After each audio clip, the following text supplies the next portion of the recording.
ओम शांति। आज बाप दादा के 14 अक्टूबर 1987 के चले हुए अव्यक्त रूप के महावाक्यों पर मनन और चिंतन करेंगे। आज की मुरली का विषय है ब्राह्मण जीवन बाप से सर्व संबंध अनुभव करने का जीवन। दिल शिकस्त को दिल खुश बनाने वाले सर्व संबंधों का अनुभव कराने वाले प्यारे बाप दादा बोले। आज बाप दादा अपने अनेक बार मिलन मनाने वाले, अनेक कल्पों से मिलने वाले बच्चों से फिर मिलन मनाने आए हैं। ये अलौकिक अव्यक्त मिलन भविष्य स्वर्ण युग में भी नहीं हो सकता। कितना गहरा संबंध बाबा ने बताया है। अनेक कल्पों के मिलन मनाने वाले। कोई ज्योतिषी किसी को बता दे कि फलाना व्यक्ति तेरा पिछले जन्म में भी भाई था तो खुश हो जाता।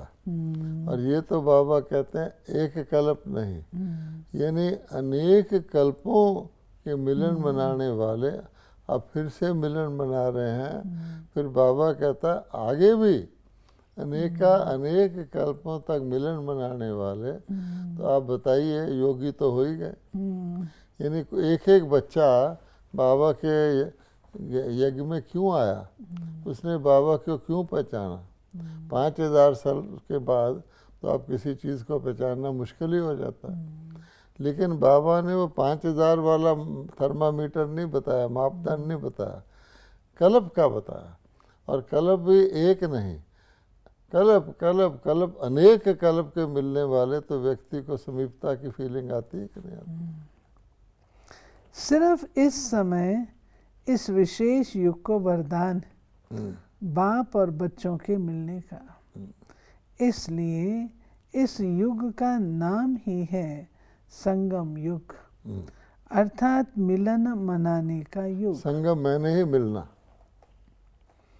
ऐसे युग में ऐसा श्रेष्ठ मिलन मनाने के विशेष पाठधारी आप आत्माएं हो। अब सोचो कि जब हम संगम लफ्ज़ बोलते हैं तो हमें कलयुग सतयुग का संगम याद आता सिर्फ।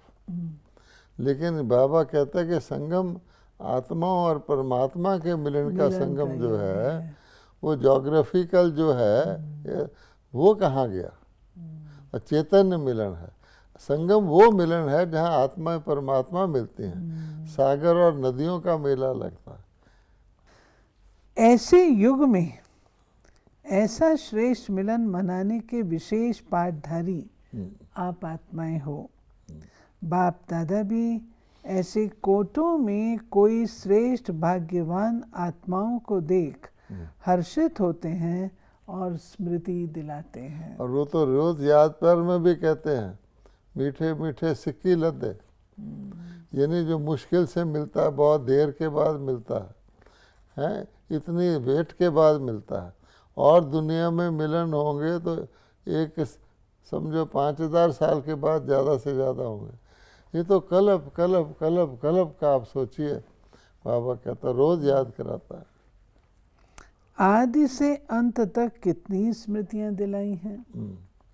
याद करो तो लंबी लिस्ट निकल आएगी। और देखिए ये और जितने मिलन में शारीरिक हैं, ये मिलन रूहानी है। अब सतयुग में देवताओं से मिल लो जाके, लेकिन शारीरिक है।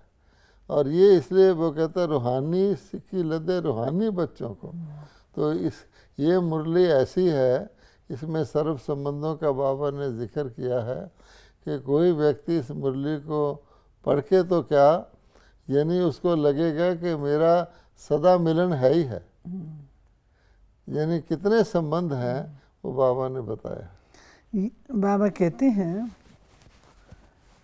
भक्ति में आप स्मृति स्वरूप आत्माओं के यादगार रूप में भक्त भी हर समय सिमरण करते रहते हैं। हाँ, आप स्मृति स्वरूप आत्माओं के हर कर्म की विशेषता का सिमरण करते रहते हैं। वहाँ तो करते ना, सिमरन करो, जितना निरंतर लगातार सिमरन करोगे वो तो एक माला कुट रख के एक उसमें कपड़े की थैली में उसमें भी फेरते रहते हैं, तो लगातार भगत रहे। बाबा कहता है ये सिमरन इम्पोर्टेंट है, इसीलिए तो करते हैं। तो बाबा कहता है आपकी तो स्मृति है, सिमरन फिर भी रुक सकता है, स्मृति तो कायम रहनी चाहिए ना। भक्ति की विशेषता ही सिमरण अर्थात कीर्तन करना है। हाँ, सिमरण करते करते मस्ती में कितना मगन हो जाते हैं। हाँ, अल्पकाल के लिए उन्हों को भी और कोई सुध बुद्ध नहीं रहती। और कोई सुध बुद्ध नहीं रहती। सिमरण करते करते उसमें खो जाते हैं, अर्थात लवलीन हो जाते हैं।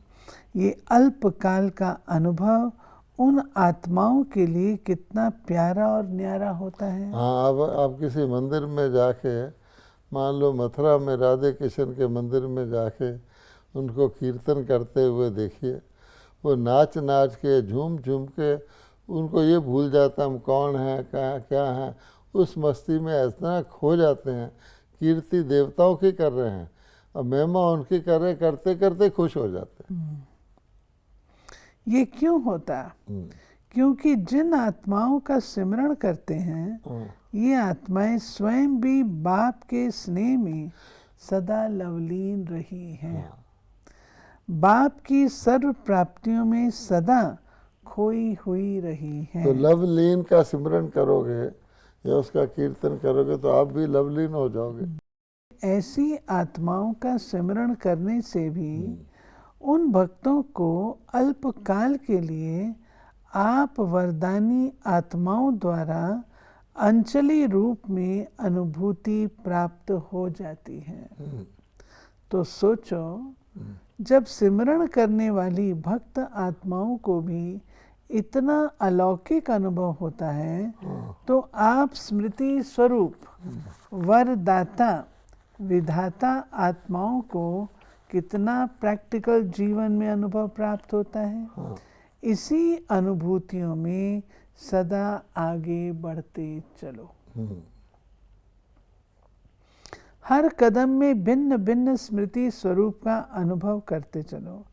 जैसा समय, जैसा कर्म, वैसे स्वरूप की स्मृति इमर्ज रूप में अनुभव करो।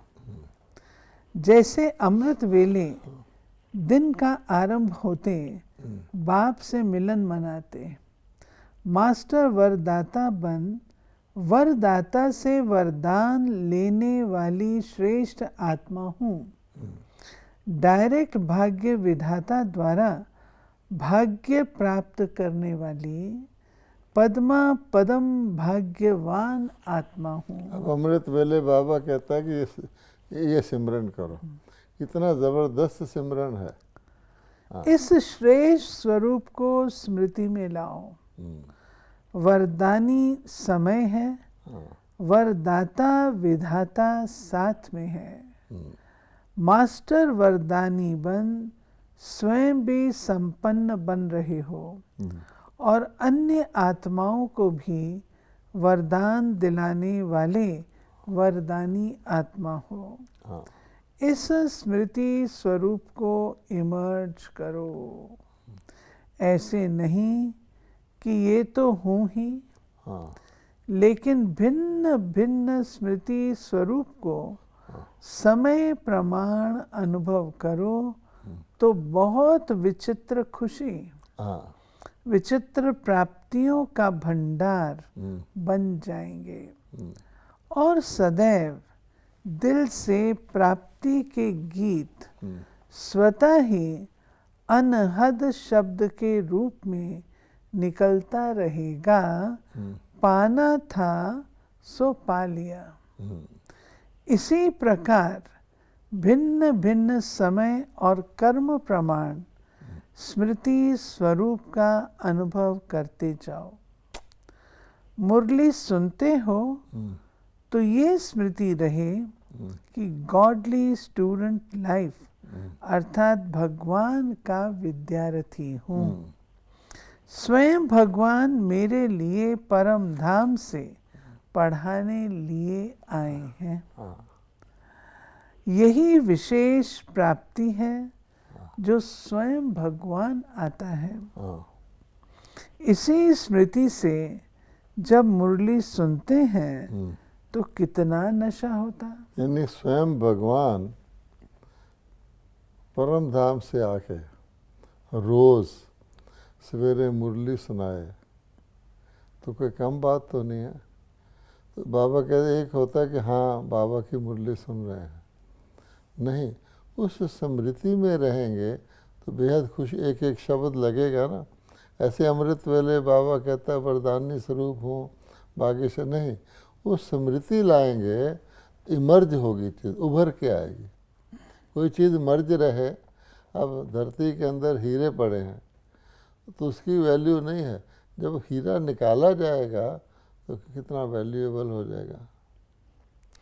अगर साधारण रीति से हाँ नियम प्रमाण सुनाने वाला सुना रहा है, हाँ सुनने वाला सुन रहा है, तो इतना नशा अनुभव नहीं होगा। हाँ लेकिन भगवान के हम विद्यार्थी हैं, इस स्मृति को स्वरूप में लाकर फिर सुनो, तब अलौकिक नशे का अनुभव होगा। अब बाबा नशा चढ़ाने के तरीके बता रहा है। भिन्न भिन्न समय के भिन्न भिन्न स्मृति स्वरूप के अनुभव में कितना नशा होगा। ऐसे सारे दिन के हर कर्म में बाप के साथ स्मृति स्वरूप बनते चलो। कभी भगवान का सखा व साथी रूप का, कभी जीवन साथी रूप का, कभी भगवान मेरा मुरब्बी बच्चा है, अर्थात पहला पहला हकदार, पहला वारिस।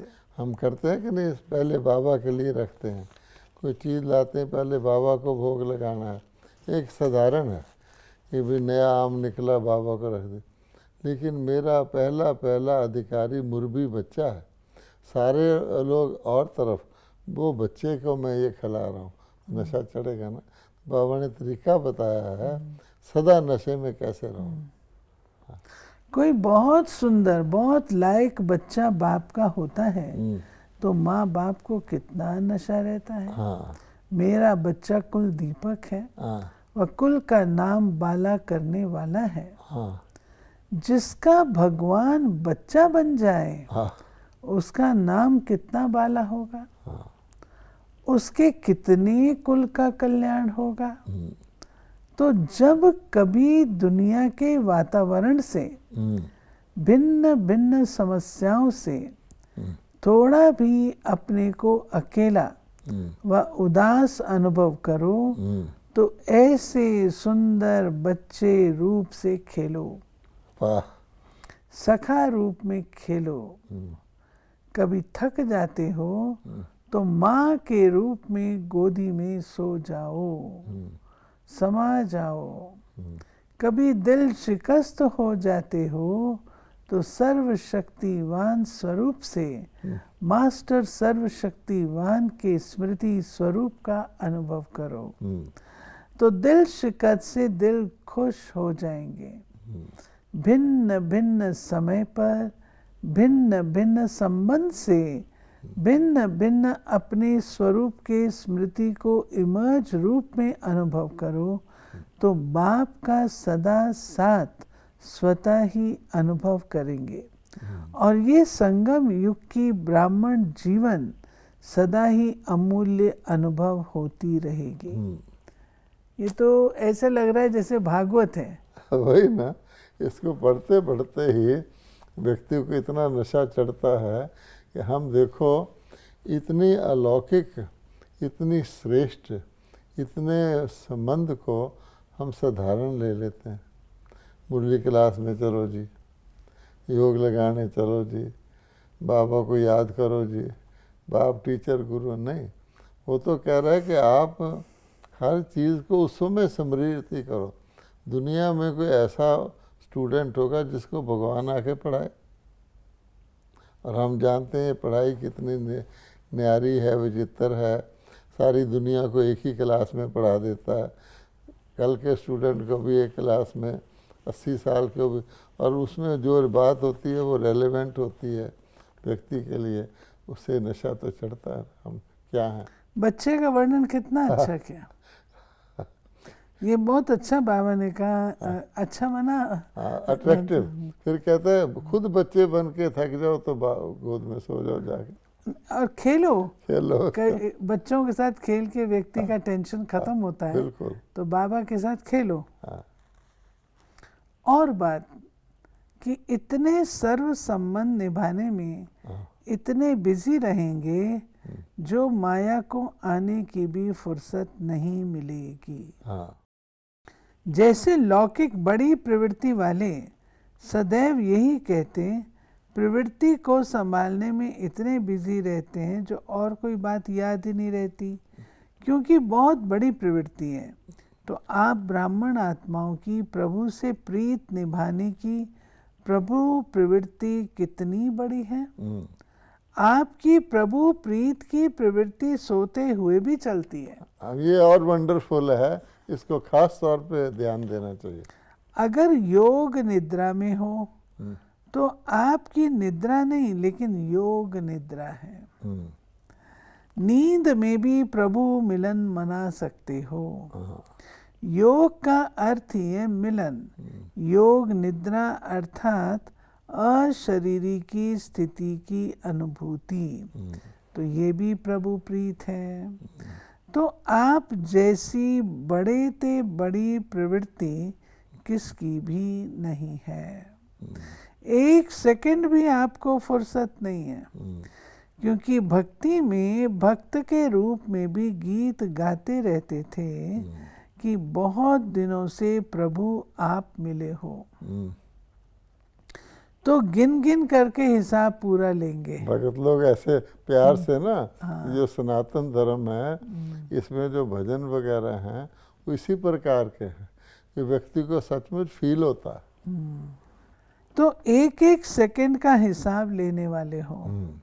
सारे कल्प के मिलने का हिसाब इस छोटे से एक जन्म में पूरा करते हो। जैसे कोई बहुत देर से बिछड़ा हुआ मिलता है तो कहते हैं ना इतने साल तुम बिछड़ा रहे, अब तुम्हारे से एक एक दिन का हिसाब लेंगे।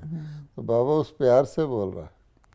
5000 वर्ष के हिसाब से ये छोटा सा जन्म कुछ दिनों के हिसाब में हुआ ना, तो थोड़े से दिनों में इतना लंबे समय का हिसाब पूरा करना है। इसलिए कहते हैं श्वासोश्वास सिमरो। श्वासोश्वास। भक्त सिमरण करते हैं, आप स्मृति में रहते हैं, आप स्मृति स्वरूप बनते हैं। श्वासोश्वास स्मृति स्वरूप। अब देखो भगवान की ये गीता और जो दुनिया में गीता मिलती कितना फर्क है। उसमें लास्ट में जाकर लास्ट वर्ड है स्मृति स्वरूप नष्टो मोह। और ये तो फर्स्ट से ही कह रहा है कि हर रोज लगातार आप स्मृति स्वरूप रहो। इसलिए कहते हैं श्वासोश्वास सिमरो। भक्त सिमरण करते हैं, आप स्मृति स्वरूप बनते हो। तो आपको सेकंड की भी फुर्सत है। कितनी बड़ी प्रवृत्ति है, रात को भी नहीं। इसी प्रवृत्ति के आगे वो छोटी सी प्रवृत्ति आकर्षित नहीं करेगी।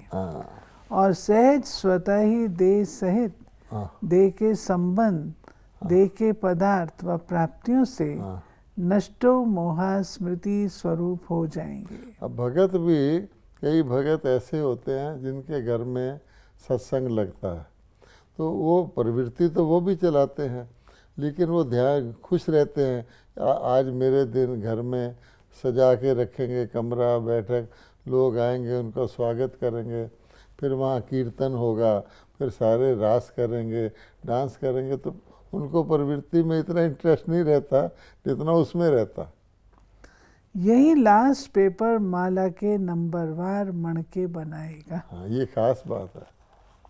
स्मृति स्वरूप श्वासोश्वास सदा, यही लास्ट पेपर माला के नंबर बनाएगा। जब अमृत वेले से योग निद्रा हाँ तक भिन्न भिन्न स्मृति स्वरूप के अनुभवी हो जाएंगे, हाँ तो बहुकाल के स्मृति स्वरूप का अनुभव अंत में स्मृति स्वरूप के क्वेश्चन में हाँ, पास विद ऑनर बना देगा। है कुछ भी नहीं, स्मृति में रहना। बहुत रमणीक जीवन का अनुभव करेंगे, क्योंकि जीवन में हर एक मनुष्य आत्मा की पसंदी यही चाहते हैं, हाँ वैरायटी हो हाँ यही चाहते हैं। तो ये सारे दिन में भिन्न भिन्न संबंध, भिन्न भिन्न स्वरूप की वैरायटी अनुभव करो। जैसे दुनिया में भी कहते हैं ना, बाप तो चाहिए ही, लेकिन बाप के साथ अगर जीवन साथी का अनुभव न हो तो भी जीवन अधूरी समझते हैं। बच्चा न हो तो भी अधूरी जीवन समझते हैं। हर संबंध को ही संपन्न जीवन समझते हैं। सारे संबंध हो तब जीवन संपन्न गिनते हैं। तो ये ब्राह्मण जीवन भगवान से सर्व संबंध अनुभव करने वाली संपन्न जीवन है। एक भी संबंध की कमी नहीं करना। एक संबंध भी भगवान से कम होगा, कोई न कोई आत्मा उस संबंध से अपनी तरफ खींच लेगी। क्या शानदार मुरली है।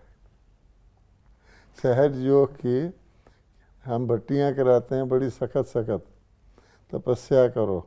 ये जो मुरली है ये बड़ी रॉयल है, ये करवानी चाहिए।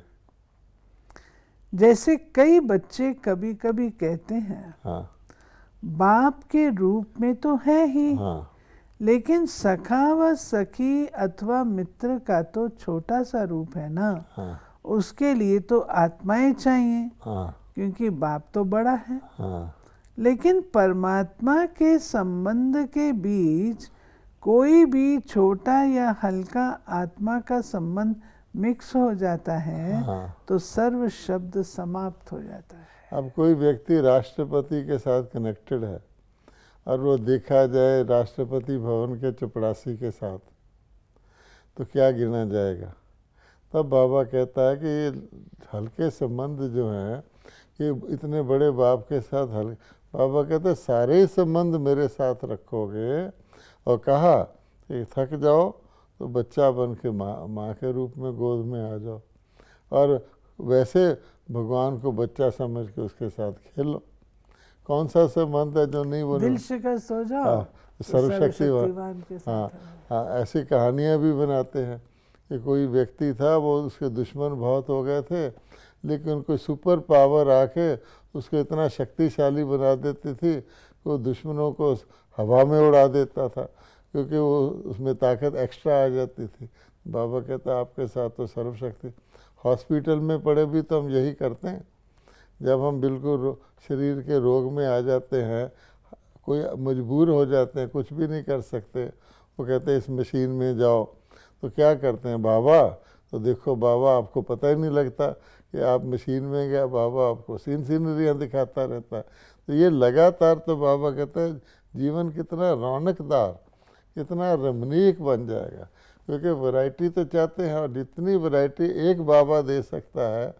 जैसे आजकल डिपार्टमेंटल स्टोर है, आगे लोग वैरायटी के लिए क्या, सब्जी वाले के अलग जाओ फलाने, उस डिपार्टमेंटल स्टोर में चले जाओ, आपको घर जाने को जी नहीं करता वापस, क्योंकि वैरायटी वैरायटी वैरायटी देखकर मन प्रसन्न, इतना तृप्त हो जाता है कि यहाँ तो सब कुछ है। अपना घर छोटा लगने लग जाता है कि वहाँ तो मैं थोड़ी सी सब्जी ले जाऊँगा, यहाँ तो अनेक प्रकार के देखकर ही पेट भर जाता है। और देशों की विदेशों की एक आइटम के 100 वैरायटियाँ होती है। तब बाबा कहते हैं तो एक स्टोर है जिसको माल कहते हैं, मेरी जो है ग्रैंड माल, उसमें आओ तो क्या नहीं है। ब्राह्मणों की भाषा में हर बात में हाँ। सर्व शब्द आता है। हाँ। जहाँ सर्व है वहाँ ही संपन्नता है। अगर दो कला भी कम हो गई तो दूसरी माला के मणके बन जाते हैं। बताओ, सिर्फ 2 कला कम होने से माला ही चेंज हो जाती, युग चेंज हो जाता।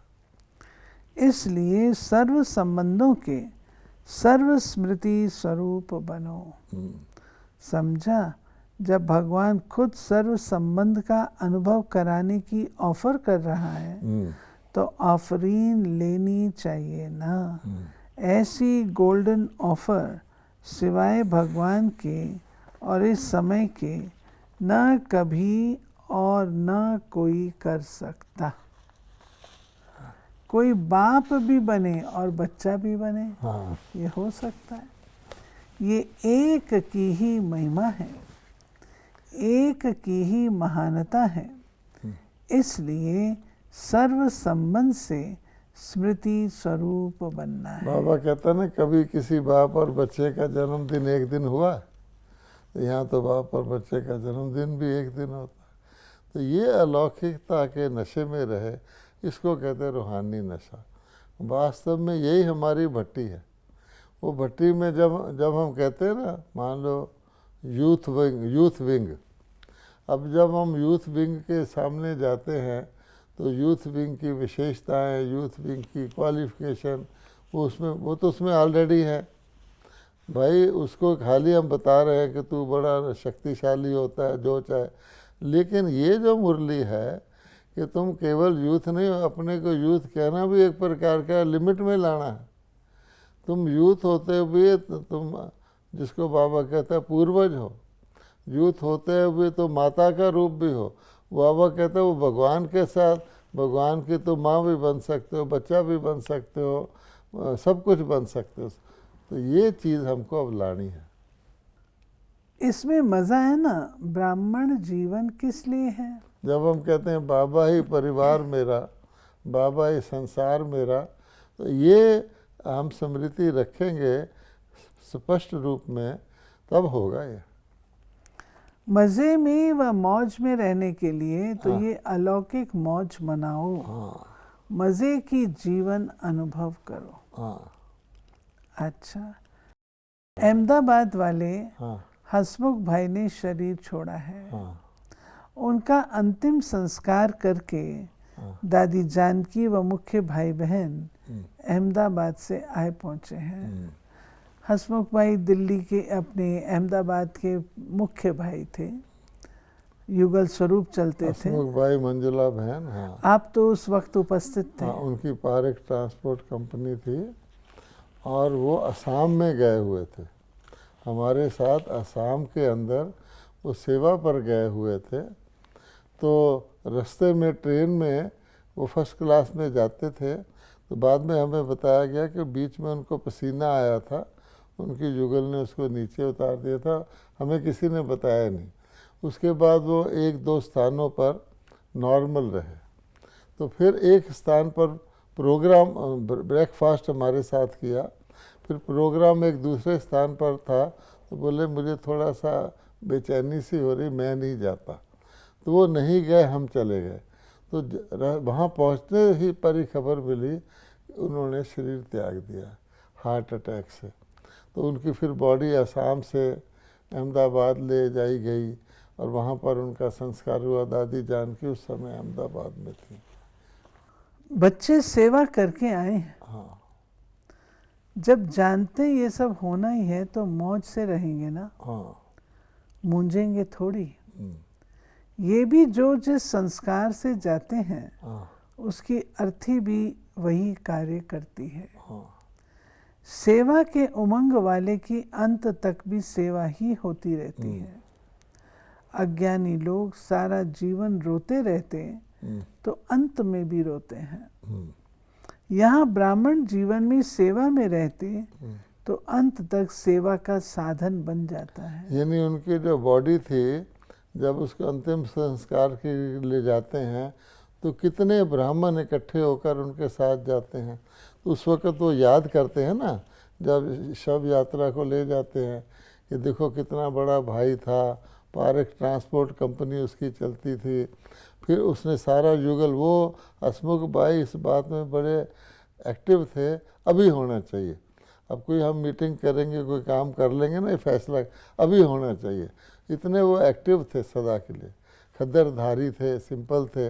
तो जब व्यक्ति जाता है यात्रा के साथ, तो सारी स्मृतियाँ भी दूसरे को प्रेरित करनी है कि मेरा जीवन भी ऐसा हो, मेरे शरीर का अंत भी इतनी सेवा की संतुष्टता के बाद हो। तो बाबा कह रहे हैं जो जैसा होता है उसकी अर्थी के समय उसी प्रकार का रूप बनता है। वो दुनिया वाले रोते ही रहते हैं, तो जब अर्थी जाती तो और रोते रहते हैं। और ये सेवाधारी गया है तो अर्थी ने भी सेवा की है। यहाँ ब्राह्मण जीवन में सेवा में रहते हाँ। तो अंत तक सेवा का साधन बन जाता है। फर्क है ना, आप लोग वहाँ कोई अर्थी को देखने नहीं गए, हाँ। सेवा करने गए ना। चारों तरफ सेवा का वातावरण रहा ना। ब्राह्मण जीवन है ही सेवा के लिए। उस वक़्त उनके रिश्तेदार, लौकिक संबंधी भी आते हैं, उनकी भी सेवा हो जाती कि देखो हमारा लौकिक संबंधी गया, हम क्या करते। और ये आत्मा गई है तो सैकड़ों की संख्या में इतने ब्राह्मण आए हैं उसके अंतिम संस्कार के लिए। वरना लोग पैसे देकर दुनिया के ब्राह्मणों को बुलाते हैं, आओ भाई ये ब्राह्मण को कुछ मंत्र वगैरह पढ़ता है। इसलिए हर बात में सच्चे ब्राह्मण सेवाधारी की सेवा ही होती रहती। ऐसी आत्मा को अगर कोई याद भी करेगा तो उनकी सेवा ही सामने आएगी। हाँ। मंजुला तो है ही शिव शक्ति, उनकी युगल का नाम है। आज दिल्ली दरबार वाले हैं। अब नेक्स्ट पॉइंट है, राज्य दरबार वाले हो या दरबार में सिर्फ देखने वाले हो। हाँ, बाबा मोटे रूप से कह देता दिल्ली दरबार। अब वो कहता दिल्ली दरबार में भी दरबार में बैठने वाले और देखने वाले हो। दरबार में राज्य करने वाले और देखने वाले दोनों बैठते हैं। हाँ। आप सब कौन हो। दिल्ली की दो विशेषताएं, एक दिल्ली दिलाराम का दिल है, दूसरी गद्दी का स्थान है। दिल है तो दिल में कौन रहेगा, दिलाराम। तो दिल्ली निवासी अर्थात दिल में सदा दिलाराम को रखने वाली ऐसे अनुभवी आत्माएं और अभी से स्वराज अधिकारी, सो भविष्य में विश्व राज अधिकारी। अब बाबा जब दिलाराम शब्द कहता है तो आम तौर पे ये ख्याल आता है मैं भगवान के दिल में हूँ। बाबा ने कहा नहीं, तुम अपने को, मेरे को अपने दिल में रखो, तब दिलाराम है। तो सदा अपनी जीवन में देखो कि ये दोनों विशेषताएं हैं। दिल में जब दिलाराम है तो राज अधिकारी अभी हैं और सदा रहेंगे। दिल में दिलाराम और फिर अधिकारी भी। ऐसे गोल्डन चांस, गोल्डन से भी डायमंड चांस लेने वाले कितने भाग्यवान हो। अभी तो बेहद सेवा का बहुत अच्छा साधन मिला है। ये उस वक्त नया प्रोजेक्ट चला था एक, तो उसका बाबा ने सर्व के सहयोग थे सुखमय संसार, वो सारे वर्ल्ड में चला था। उस प्रोजेक्ट की जो बच्चों ने बनाया, बाबा ने उसकी वैल्यू बताई है। चाहे देश में चाहे विदेश में, जैसे नाम है वैसे ही सुंदर कार्य है। नाम सुन करके ही सभी को उमंग आ रहा है। सर्व के स्नेह सहयोग से सुखमय संसार। अब बाबा ने, हमारा टाइटल था सर्व के सहयोग से सुखमय संसार, बाबा ने उसमें स्नेह ऐड किया। ये तो लंबा कार्य है, 1 वर्ष से भी अधिक है। हाँ। तो जैसे कार्य का नाम सुनते ही सभी को उमंग आता है, ऐसे ही कार्य भी उमंग से करेंगे। जैसे नाम सुनकर खुश हो रहे हैं, वैसे कार्य होते सदा खुश हो जाएंगे। ये भी सुना है ना, प्रत्यक्षता का पर्दा हिलने का अथवा पर्दा खुलने का आधार बना है, बनता रहेगा। सर्व के सहयोगी जैसे कार्य का नाम है, वैसे ही स्वरूप बन सहज कार्य करते रहेंगे तो मेहनत निमित्त मात्र और सफलता पदम गुणा अनुभव करते रहेंगे। ऐसे अनुभव करेंगे जैसे कि करावन हार निमित्त बनाए करा रहा है। मैं कर रहा हूँ नहीं, इससे सहयोगी नहीं बनेंगे। करावन हार करा रहा है, चलाने वाला कार्य को चला रहा है। जैसे आप सभी को जगदम्बा का स्लोगन याद है, हुक्मी हुक्म चलाए रहा। यही स्लोगन सदा स्मृति स्वरूप में लाते सफलता को प्राप्त होते रहेंगे। बाकी चारों ओर उमंग उत्साह अच्छा है। जहाँ उमंग उत्साह है वहाँ सफलता स्वयं समीप आकर गले की माला बन जाती है। ये विशाल कार्य अनेक आत्माओं को सहयोगी बनाए समीप लाएगा, क्योंकि प्रत्यक्षता का पर्दा खुलने के बाद इस विशाल स्टेज पर हर वर्ग वाला पाठधारी स्टेज पर प्रत्यक्ष होना चाहिए। हर वर्ग का अर्थ ही है विश्व की सर्व आत्माओं के वैरायटी वृक्ष का संगठन रूप। कोई भी वर्ग रह ना जाए जो उलहना दे कि हमें तो संदेश नहीं मिला। इसलिए नेता से लेकर झुग्गी झोंपड़ी तक वर्ग है। पढ़े हुए सबसे टॉप साइंसदान, फिर जो अनपढ़ हैं उन्हों को भी ये ज्ञान की नॉलेज देना, ये भी सेवा है। तो सभी वर्ग अर्थात विश्व की हर आत्मा को संदेश पहुंचाना है। कितना बड़ा कार्य है। ये कोई कह नहीं सकता हमको तो सेवा का चांस नहीं मिलता। चाहे कोई बीमार है तो बीमार की सेवा करो, अनपढ़ अनपढ़ों की सेवा करो। जो भी कर सकते वो चांस है। अच्छा बोल नहीं सकते तो मनसा वायुमंडल से सुख की वृत्ति, सुखमय स्थिति से सुखमय संसार बनाओ। कोई भी बहाना नहीं दे सकता कि मैं नहीं कर सकता, समय नहीं है। अब देखो ना, प्रोग्राम ही ऐसा बना है, सर्व के सहयोग से सुखमय संसार। बाबा कहते हैं जैसे वृक्ष में हर चीज़ की सेवा है, कोई एक पत्ता भी आके नहीं कहे मेरे को तो बताया नहीं, तो आपके लिए मौका है। तो कैसा भी है वो, चाहे बड़े से बड़ा वैज्ञानिक है, चाहे वो झोंपड़ी वाला है। हमने स्लम एरिया के लिए भी प्रोग्राम रखे हुए थे। अनपढ़ को बताए, बूढ़े को बताए, सारा बाबा ने प्लान बताया। उठते बैठते 10-10 मिनट सेवा करो। उंगली तो देंगे ना। कहाँ नहीं जा सकते हो, तबीयत ठीक नहीं है तो घर बैठे करो, लेकिन सहयोगी बनना ज़रूर है। तब सर्व का सहयोग मिलेगा।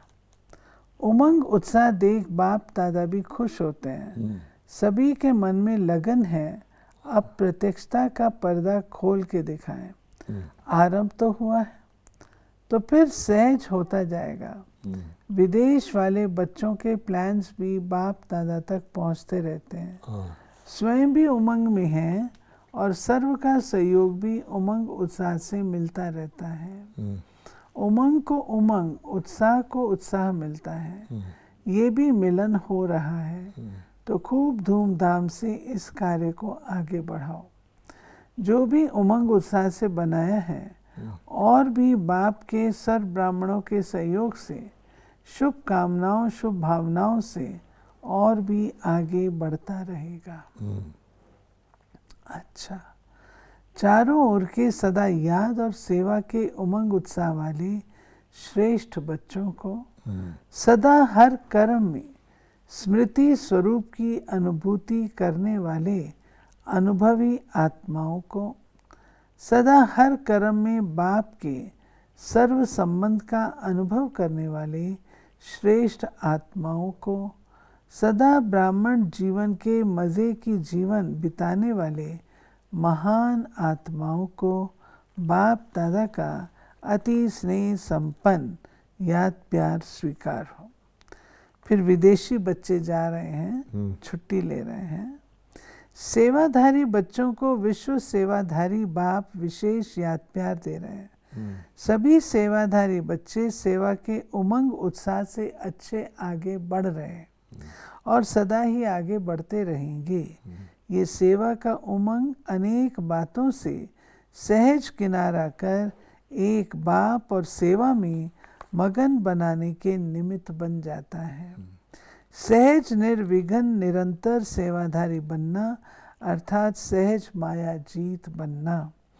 इसलिए जो सेवा के प्लान बना रहे हैं वो खूब धूमधाम से आगे बढ़ाते चलो। बाप दादा बच्चों को निमित्त बनाए स्वयं बैकबोन बन सहज सिद्धि प्राप्त करा रहे हैं। बाप के सहयोग के पात्र सहज योगी आत्माएं स्वतः बनती हैं। जो कुछ समय पहले मुश्किल लगता था वो अब सहज बन गया और आगे और भी सहज बनता जाएगा। स्वयं सब वर्ग वाले ऑफर करेंगे। पहले आप उन्हों को सहयोगी बनाने की मेहनत करते, लेकिन अभी वो स्वयं सहयोगी बनने की ऑफर कर रहे हैं और आगे भी करते रहेंगे। तो समय प्रति समय सेवा की रूपरेखा बदल रही है और बदलती रहेगी। अभी आप लोगों को ज़्यादा कहना नहीं पड़ेगा, वो स्वयं कहेंगे कि ये कार्य श्रेष्ठ। इसीलिए हमें भी सहयोगी बनना ही चाहिए। समय समीप की ये निशानी है। तो सभी बच्चों को याद प्यार और रूह रूहान के रिस्पॉन्ड में बाप भी रूह रूहान कर रहे हैं, याद प्यार दे रहे हैं। वे सवेरे बाबा को मॉर्निंग हो गई है तो 4 बजे बाबा ने याद प्यार दी है। सभी बच्चे सद्गुरु की याद में रहने वाले सत बच्चे हैं। इसीलिए सद्गुरु सभी वरदानी आत्माओं को सदा संतुष्ट मणि का विशेष वरदान दे रहे हैं। संतुष्टता सेवा को सदा सहज सफलता में बदल देती। कहने में सेवा आती है लेकिन अनुभूति सफलता की है। सेवा सिद्धि स्वरूप बन जाती है। इस वरदान से सभी ये अलौकिक अनुभव कर रहे हैं और करते रहेंगे। इसलिए सत बाप, सत शिक्षक, सतगुरु का सभी बच्चों को याद प्यार और गुड मॉर्निंग। गुड कहो, गोल्डन कहो, डायमंड कहो, जो भी कहो, लेकिन बाप दादा की स्नेह संपन्न याद प्यार सदा बच्चों के साथ है। ओम शांति। इतनी मीठे बाबा की आज की मुरली। बाबा ने हम बच्चों को जो सर्व संबंधों की बात कही है वो विशेष रूप से संगम युग की सौगात है। संगम पर ही हम बाबा से सर्व संबंधों का सुख ले सकते हैं और कोई युग में ये अवसर नहीं। इसलिए कोई भी संबंध छूटा न रह जाए। ओम शांति।